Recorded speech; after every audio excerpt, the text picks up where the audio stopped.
CMRL Exalogic ഇടപാടാണ് ഇന്ന് സജീവമായി നിൽക്കുന്ന മറ്റൊരു വാർത്ത.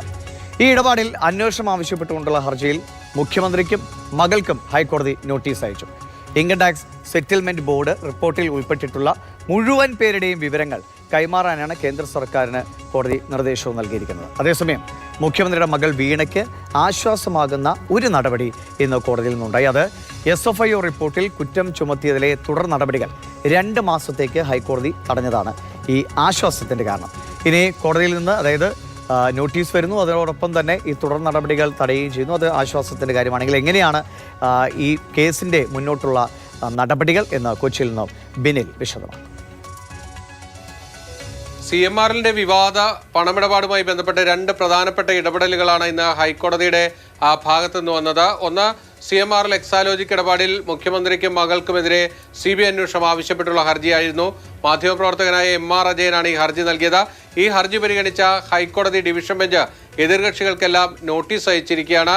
മുഖ്യമന്ത്രിക്കും മകൾക്കും CMRL ഉടമകൾക്കുമെതിരെ ആയിരുന്നു ഇതിൽ CBI അന്വേഷണം ആവശ്യപ്പെട്ടതെങ്കിൽ കോടതി ഒരു അല്പം കൂടി കടന്നുകൊണ്ട് ഇൻകം ടാക്സിന്റെ ഇന്ററിം സെറ്റിൽമെന്റ് ബോർഡ് റിപ്പോർട്ടിൽ ആരുടെയൊക്കെ പേര് പരാമർശിക്കുന്നുണ്ട് ആ പേരുകൾ മുഴുവനായും ഹാജരാക്കാനാണ് കേന്ദ്ര സർക്കാരിനോട് ആവശ്യപ്പെട്ടിരിക്കുന്നത്.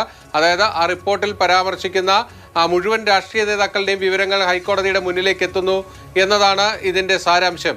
അതായത് ഇത് ഏതെങ്കിലും ഒരു ഭാഗത്ത് മാത്രമല്ല, കേരള രാഷ്ട്രീയത്തിലേക്ക് നോക്കിക്കഴിഞ്ഞാൽ ഇരു മുന്നണികൾക്കും തലവേദന ഉണ്ടാക്കാൻ പോകുന്ന ഒരു നടപടിയാണ്. മറ്റൊന്ന്, ഈ കേസുമായി ബന്ധപ്പെട്ട് SFIOയുടെ കേസുമായി ബന്ധപ്പെട്ട് അതിൽ കുറ്റം ചുമത്തി തുടർ നടപടികളിലേക്ക് എറണാകുളം സെഷൻസ് കോടതി പോവുകയായിരുന്നു. അത് റദ്ദാക്കണം, അത് തടയണമെന്ന് ആവശ്യപ്പെട്ടുകൊണ്ട് CMRL നൽകിയ ഹർജിയാണ്. അത് സിംഗിൾ ബെഞ്ചിന് മുൻപാകെയാണ് എത്തിയത്.